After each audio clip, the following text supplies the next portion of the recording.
These are the unbelievable hacks in Minecraft that require absolutely zero mods, starting with a fully functioning car. And the way this works is by building 4 different versions of the car and then checking which way that the player's moving using command blocks to then set down that car relative to the player. So if you need to turn, it generates a car that's 90-degree rotation, and then it just follows along with you, all the while we're able to fully stand within the car and move along with it. And while it definitely isn't the fastest way to travel in Minecraft, I mean, an iceboat highway is a lot easier to build and a lot faster. When it looks this cool, it's hard to beat. This Minecraft elevator works so smoothly that you'll think that it's broken, since when we step inside and press the button, when the doors close, you wouldn't even notice that you've gone down to the lower floor until you stepped out. And the reason for that is that instead of standing on blocks, we're actually standing on a combination of an invisible armor stand with a block as its head and an invisible shulker entity. And then by teleporting them just a tiny amount slowly down or up, we're able to carry the player to her destination without even noticing what's happening. And luckily, the original user who posted this, Logdog, actually has the 2 commands that they used to build this linked at the original Reddit post. So if you want to figure out the time with command blocks, this is how you would do it. Here's how to make animated textures in vanilla Minecraft. All it's going to take is a lot of maps, since if you don't lock one of these maps, then it is possible for it to update on side of the texture. And Fast Vincent 1 is a great video outlining one of the many ways to do this, like using water since it updates quickly. But if you then go and use commands to swap out the textures even better, then we can take after this Reddit user SGHQ and make any kind of animation that we want in basically whatever pixel quality that we want right inside of your world. Good stuff. This signpost isn't from a mod, but it looks like it should be. And the way we were able to make it so convincingly is following after Razordawn's example and using a bunch of armor stands holding sticks like this to then connect with the sign texture that's upside down to make it look like the sign is hanging from above. And of course, the original post was made 5 years ago, so now we actually have hanging signs that we could use to do here. And in that way, the shading on the sign would be a lot more accurate to the texture. And then if you wanted to, using a floating name entity like Seth Blink's shown off using armor stands in the past as well, we could also make it so that these signs are readable in some way, making it even easier to give your players direction inside of your next build.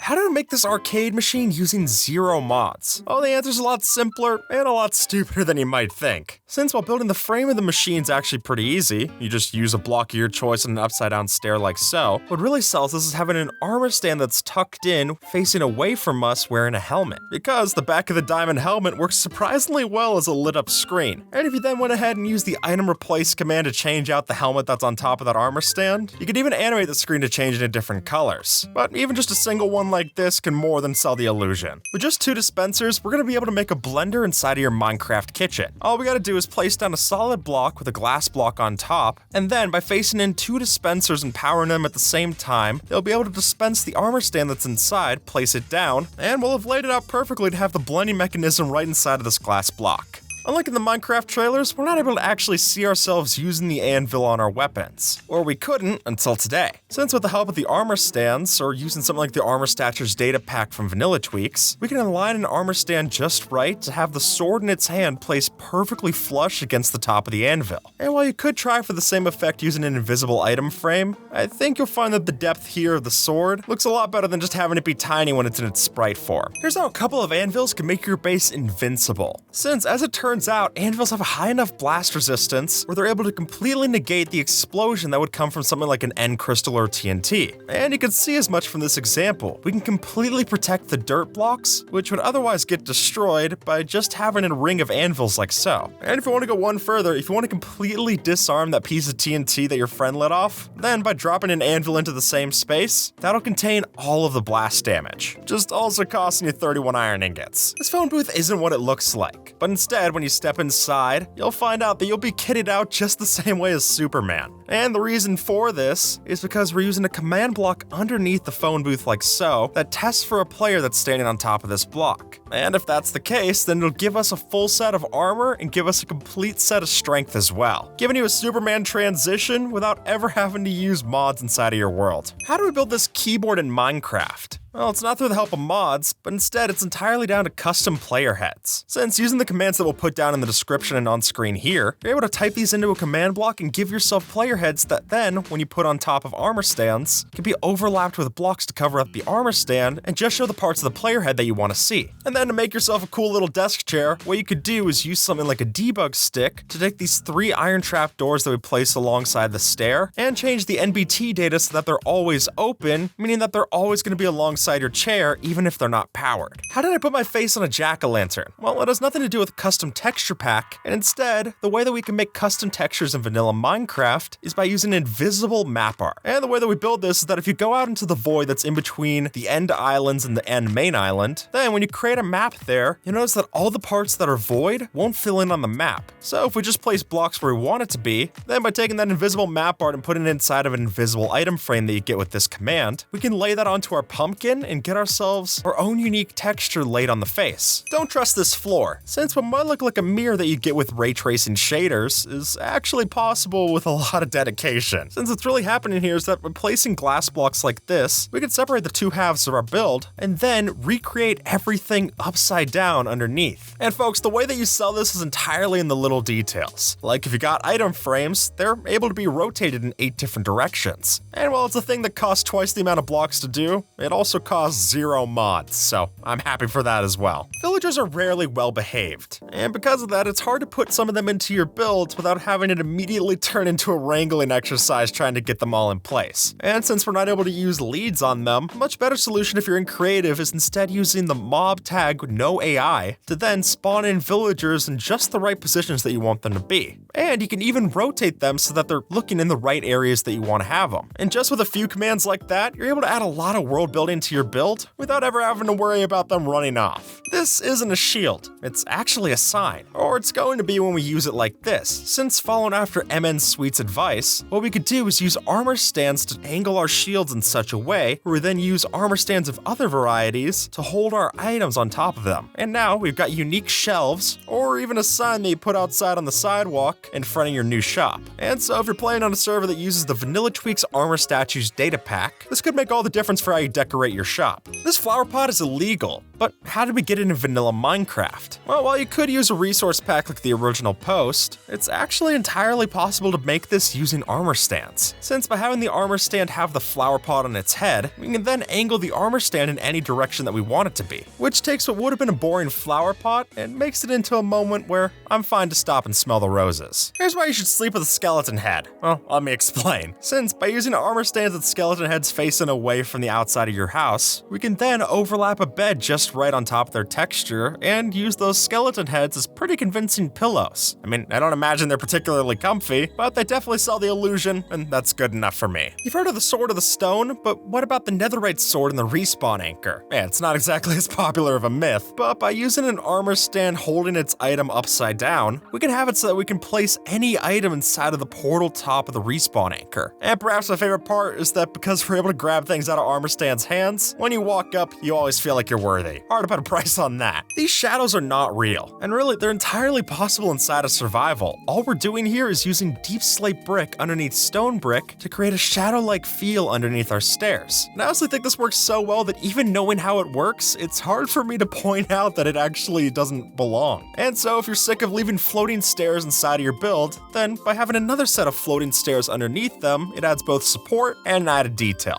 Very nice. Armor stands don't make for very good training dummies, or they didn't until now. Since by taking after Theo tries, if we take a number of these armor stands and align them just right, it's particularly easy to pose the armor stands and then push them into place so that just their arms stick out of these andesite walls. And just like that, we've got a training dummy that you could use to practice martial arts. And if you're on Java Edition, you could do this just as well. You're just gonna have to use commands instead of doing it in the base game. Do not swing this sword. Or if you're going to, at least do it over water. Since the way that Mysticat made this helicopter sword is that whenever you swing with the sword, it takes you up into the sky and rotates you using command blocks. But since they made this, we did since get the mace, which now actually does benefit us from being high up in the air. So who knows, maybe it's a good excuse to combo the two of them, turning what would have been a joke item into the final blow that you might need. Through the help of a minecart and a strider, we're able to get ourselves a functioning swing in Minecraft. Let me explain. First, we're going to start off by building this archway of fences above where we want it. And then, after digging a V shape into the ground like this, we can add on our powered rails and then have a minecart go back and forth over the V. At which point, we add a saddled strider to the minecart, then with a couple of rabbits on ropes tucked down there with it, we can use moss carpet to cover up the whole mess, and then throw down an invisibility potion to finish it off. And there you go, hop on the saddle and you've got yourself a working swing. Just don't expect to go very high off of it. It's more of a close to the ground kind of thing. One of the key parts of speedrunning is a quick ender dragon fight. I mean, how are you gonna reach the top of the leaderboard if you can't one-cycle this foe? But while most of us think that beds are the fastest way to beat the baddie, there's actually a much stranger option. Leave it to the crazy minds of the Minecraft technical community to make up this monstrosity. The TNT arrow launcher, more affectionately referred to as the rail cannon.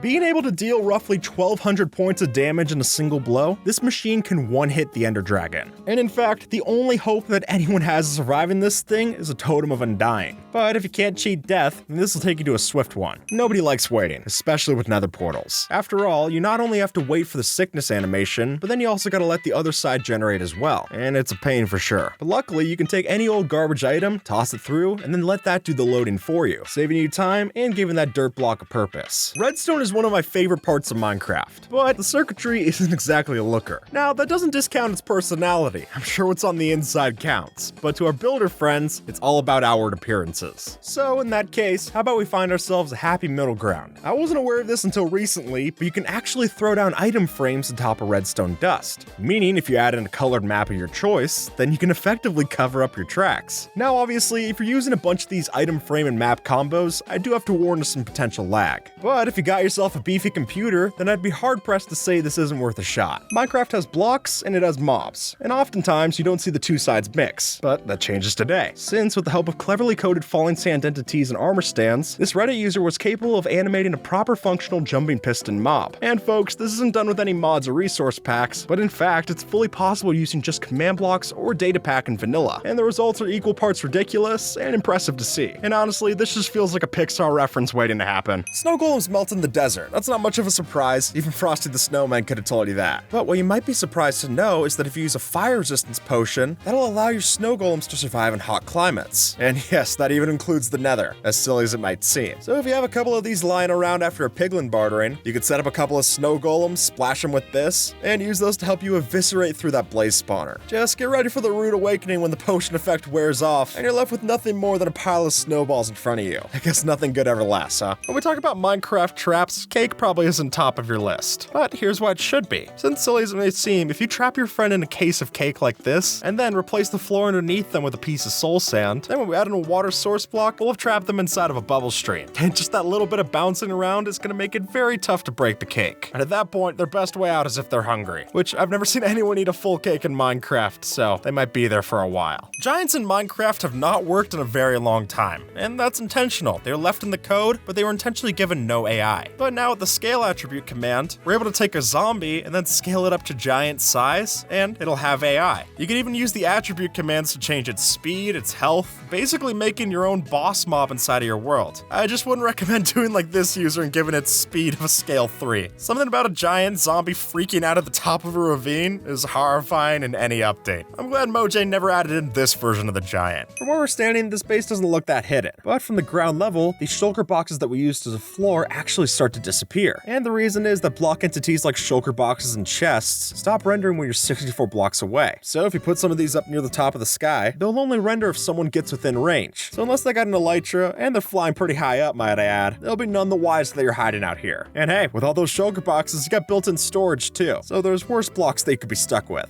Planting trees around your base can really bring a build together, especially if you design some of them custom. That is, until your friend comes by and decides to break the bottom 2 logs of the tree trunk for a craft. And now, all you got is a bunch of eyesores. Well, to solve that problem, let's teach them a one-time lesson that the Lorax would even approve of. By setting up an observer system like such, we can have it so that when they break the log, the chop gets recognized, and then an explosion takes care of the rest. And better yet, by using TNT minecarts in this way, the detonation gets to near instantaneous levels. So, whichever log they take from you, we can make sure it'll be their last. With this one-way glass, we can see in, and the criminals can't see out. Let me explain. Without using any mods, all we need are some tinted glass blocks to help us get the effect. And if you place a wall of tinted glass on a build like so, all we need to do is make sure that one side has enough light and the other one is completely dark. That way, when you stand on one side of the glass, glass, you're only going to see that darkness, while on the other, you can see perfectly through as planned. Let's say you need to move your pet dog, but you don't want to risk it dying while you're running across the treacherous landscape. Well, no worries, Raceworks has you covered. Since by attaching your pet to a lead and that lead to a fence post, we can use a piston like this so that when the item despawns, then your pet will suddenly teleport that long distance just like that. And through the help of a chunk loader like this one, we can make sure that this design never unloads. That way, with whatever timer you build, it's gonna work just fine. And most importantly, it means your feline friend can travel thousands of blocks, all without having to move a muscle. Can't say I'm not a little bit jealous. Throughout history, Minecraft has had its fair share of cannons. Whether you're caving holes with a TNT launcher or creating a nuisance with a sand cannon, there are plenty of different ways to launch projectiles in the game.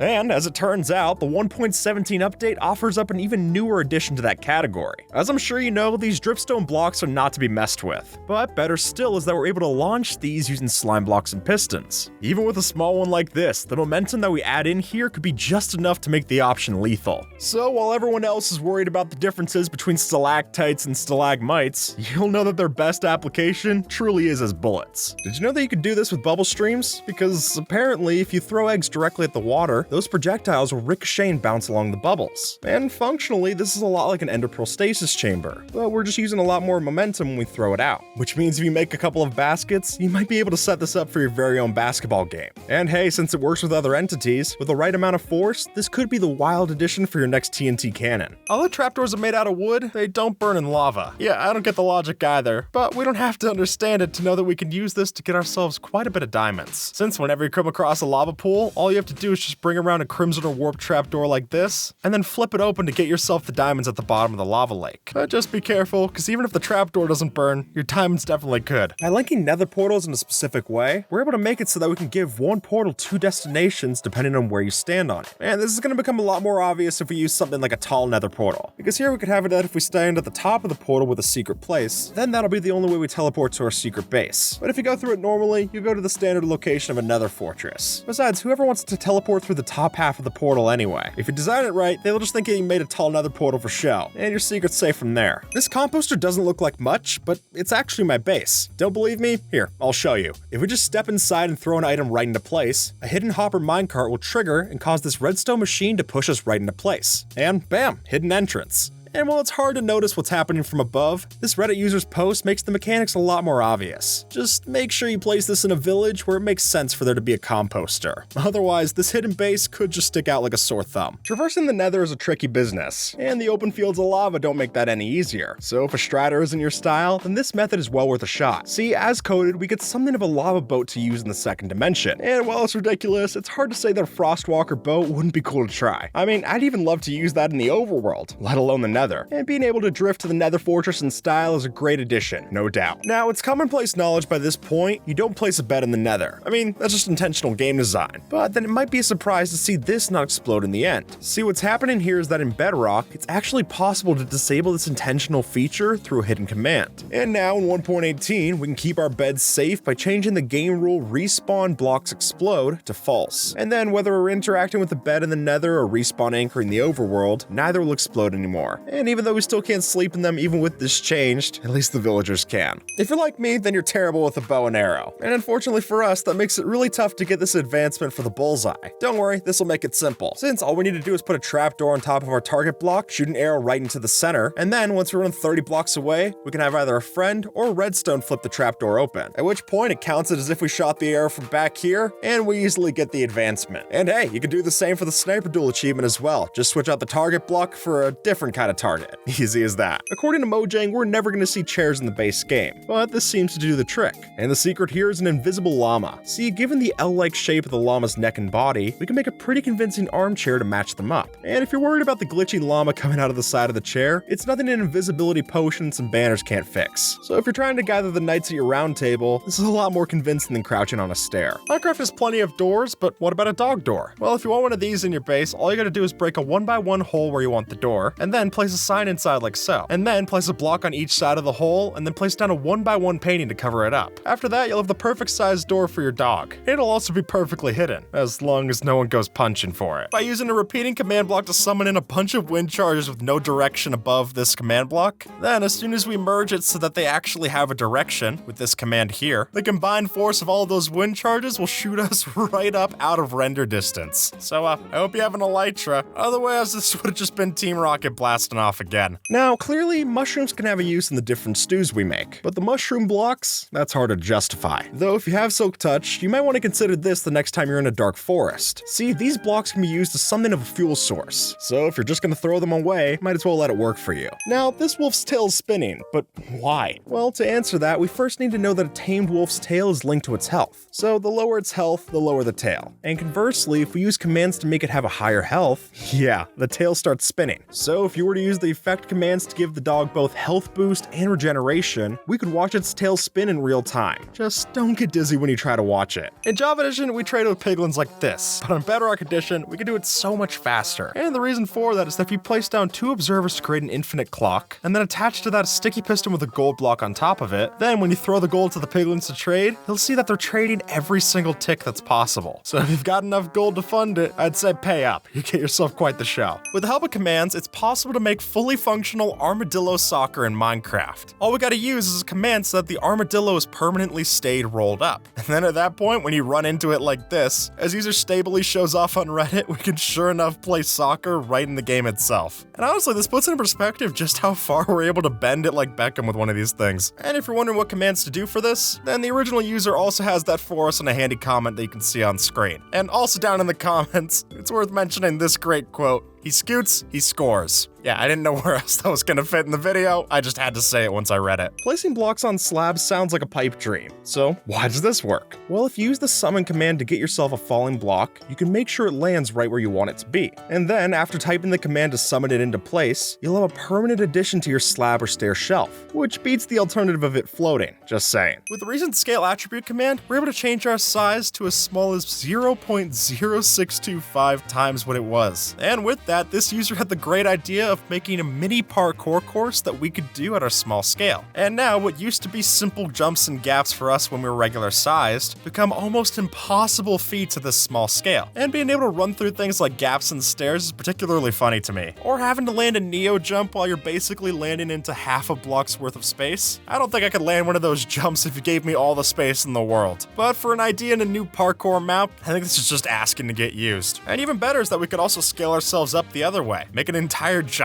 parkour course where you're jumping from skyscrapers. Both of them will be great to see. If you're familiar with the set block command, you've probably come across some neglected blocks. And usually we don't have a reason to spawn one of these odd jobs in. But today, let's put one of them to use in the form of carpet slabs. And sure enough, by using the lower half of a bed block by itself, we can make a convincing, colorful half block slab. With just a composter and a trapdoor, you have an easy way to hide yourself. But unfortunately, just like this, it's not the most effective. You can see yourself popping out of the sides. But nothing to worry about, because if you place blocks on the other sides of the composter like so, we're actually able to hide the player model from clipping out. It just might require some fine tweaking so that you actually get the right rotation. Oh, and while this seems hidden enough, if there's one last thing you should remember, it's that you need to hold sneak even while you're in this cramped spot. Otherwise, your name tag's gonna show up on top. I guess crawling isn't the same as sneaking. Go figure. Skulk sensors are very useful, but they're also very noticeable. But if you want to keep their function while losing that fidelity, then it's worth noting that by waterlogging a skulk sensor, then they'll be silent, but still behave normally. Now granted, this doesn't make them entirely discreet since the sound waves are still visible, but as we can verify from the Minecraft subtitles, there's no sound that's given off from the skulk sensor itself when we do this. But when you're trying to use a skulk sensor for a hidden trap like this, then anything you can do to make it less noticeable is gonna go a long way. After all, it just takes one little detail for them to notice and the whole operation to go belly up. And for the price of a water bucket, I'd rather stack those odds in our favor. Fire and water don't mix. I mean, even skeletons know that, so it's not rocket science. But that doesn't explain why a site like this works out. See, through a manipulation of the fluid dynamics system, we can effectively have a fireplace underwater, which is weird for sure, but it does make for a pretty effective trash chute. Now, the way that we set this up is by using a sticky piston and some slime blocks as a temporary shield for the water. And then, after we place down a fire on some netherrack, we can break the piston and the fire will still exist even when the water flows back, giving yet another cursed sight to see. Redstone timers can be a bit complex to build, and while sure there are comparably simpler options like hopper clocks and such, if if you're really looking to make a no-brainer redstone clock, then this is your candidate. As you'll see, our solution here is gravity, and a violation of the Geneva Convention. By having a mob stand on top of some turtle eggs, there's a set amount of time before they crack. So given that, there is a theory that you could form some kind of timer using turtle eggs. Is it immoral? I guess it doesn't seem the nicest, but if you're really looking for a timer that's light on redstone, this does do the trick. So maybe just keep this behind closed doors and don't let your visitors know how the sausage gets made, alright? Here's how to turn your Adamais into a deadly weapon, since even though they can't equip it, if you give them a piece of Thorn's armor to hold onto, then any mobs that try to attack them will also take damage from that. And as you can see in this example from Raiseworks, if you tie your Adamais to a lead and then have a mob attack you, you might just have yourself the deadliest balloon in Minecraft. But if you do want to try this out, I have to give one warning, which is that even though the Adamais tend to regenerate a lot of health, there are still a few mobs that can kill them off. So to keep them safe and on your side, you might want to have a couple of Adamais doing this, that way the damage is getting evenly dispersed amongst the crowd. This item does not exist in Minecraft. So how is it here in vanilla? Well, by utilizing invisible item frames and a transparent map art, you can decorate your house and get an amazing effect. Though to get that transparent map art, you are going to need to head out to the void and make your pixel art there, since that's the only way that we're going to be able to get no background on the PNG. And that'll allow us to make anything from plates on the dinner table, or even signs to scare off our enemies. With the wind charge potion, we're able to make it so that when you kill a mob, it gives off a burst of air. And so, taking that to its logical extreme, what Twisty Master did here is when you give a wind charge potion to a whole bunch of chickens in a 2x2 like this, then by using Sweeping Edge, we're able to use all of those chicken sacrifices to launch ourselves up to 2,000 blocks in the sky. But forget entity cramming, wind charge cramming is definitely the new strat. I mean, if you don't have any qualms about killing this many chickens anyway, it might be worth it. If you're harvesting a bunch of trees, it's easy to build up something of an abundance of saplings. And at some point, it's more than we could feasibly replant. But before you start burning them, consider this. Since saplings age off of a random-based system, we could build something like this to use our saplings as a random redstone generator. And it's the closest we've got to the copper golem. Leather helmets don't serve much of a purpose in a Minecraft run, because in the time it takes to get the leather necessary, most of us are already finding iron in the caves. But what they lack in survival, they make up for in creative. Here we can use command blocks to make our own leather helmet animations, which turns this piece of junk into a work of art. If you're looking for the fastest way to mine in Minecraft, then you're gonna need this on your leggings. Since even though dive mining's become less popular since its inclusion, with the addition of the Swift Sneak enchantment, now it's worth doing again, because the name's misleading. It doesn't just give you a swift sneak, but also gives you a swift crawl. And with Swift Sneak 3 on our leggings, we can get some real speed while we're mining in a 1 block tall tunnel. So as long as you don't have claustrophobia, it's worth adding to your to-do list. At the very least, it gives you a reason to go down to the ancient cities, because if we're being honest, the recovery compass isn't worth it. When you see a grid like this, your first instinct is probably a game of chess or checkers, but that's not what we'll see today. But instead, if we strategically place our crafting tables, we can take after this user and make it seem like one is much bigger than the other, which seems like nonsense at first. But the way that we do this is that when you build these, the squares must be 2x2 for each one. And then that way, when one crafting table is placed on the ground, the other can be placed 4 blocks into the air and give us the illusion of size. Bats are notorious for not doing much, and while they can help to find caves, there's not much use for these on the surface. That is, until we add in an invisibility potion. As others have pointed out, these little flying rats can become something to ghosts when they're invisible, letting us get both the flying particle effects and the spooky sounds for your haunted house build. For this Minecraft illusion, you don't have to build anything. It's just gonna cost you 30 bucks, since that's the cost of a Minecraft account. Because truly, just having your skin set to one like this, we're able to make it so that when you look around in F5 and follow the camera, it seems as if the eyes are following you. And the reason for that happening is that we have the hat layer set up in such a way where it parallaxes against the background, making it look as if our eyes are following you, even if our head isn't. We can make this TNT launcher over 3 times better with just this simple trick. See, the problem is that because of the damage that you take in survival mode, we never seem to launch as high as we do in creative. But this user has a perfect solution, since by simply attaching a dispenser full of arrows to shoot us before we launch off, then that little tick of damage is going to make sure that we launch sky high off of one of these things. And if you don't believe me, just look at the comparison. It's pretty jarring. But with either method, it's important to remember. It's great that we have a way to launch ourselves into the air, but you're going to need some way to safely land on the ground. Otherwise, it's a lot less impressive. By this point, we've all seen the Easter egg for naming a mob Dinnerbone. But this time, instead of just turning the mob upside down, it also changed the gravity to boot, which is definitely a wild sight. And yet, it's also surprisingly simple to pull off. See, all that's happening here is that we have a repeating command block that constantly checks for any mobs named Dinnerbone. And then when it finds one, it applies the levitation effect, and poof, they're off just like that, giving us quite the harmless prank to use next time your friend's online. Instead of moving your stuff with hoppers, we're using conveyor belts instead, since with a system of pistons and honey blocks, you can move uncollected items on the floor from one place to another, just as a modded conveyor belt would.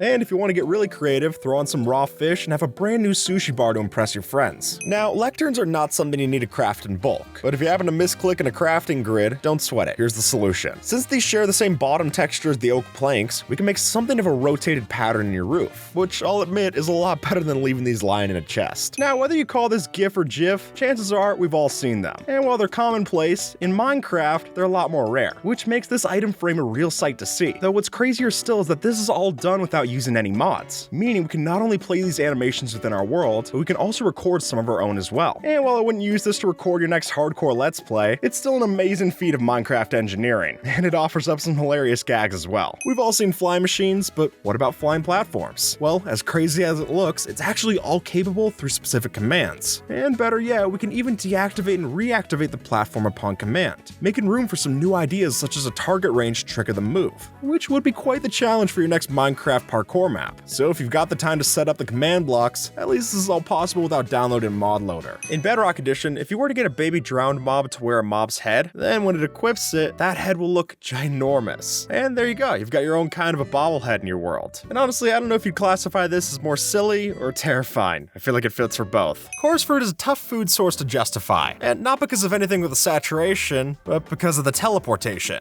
And usually it's just too risky to use this when you're not trying to teleport somewhere. That is, unless you eat one of these underwater. Strange as it may seem, by just putting yourself underneath a body of water, then you can eat as much chorus fruit as you want without ever having to teleport from that place. And I don't know why this happens, but I'm also not going to question it if it means that I can survive in the end. Now, how do you think these carpets are floating? I'll give you a hint, it's not string, but instead, this user found out that you can use glow lichen to do the trick. And with their design, we can shed some light on the build and maintain its style without using ugly support blocks. And hey, this might just offer an extra bit of subtle spawn proofing as well. So whether you stop at the patio umbrella or use this for another kind of magic carpet contraption, it's well worth a shot. Watch this fish closely, because in Bedrock Edition, if you put a fish inside of a moving water source like this, then if it stays in the same place idle long enough, its swimming animation will infinitely speed up, until, as you can see, we get some pretty wild results. But it's worth mentioning that no matter how much speed it builds up, as soon as the fish actually moves a block, then its animation goes back to normal. So if you're trying to build up speed for 12 hours, you might want to look somewhere else. And with that, folks, YouTube thinks that you might like this video, so see if they're right and have a good one, alright?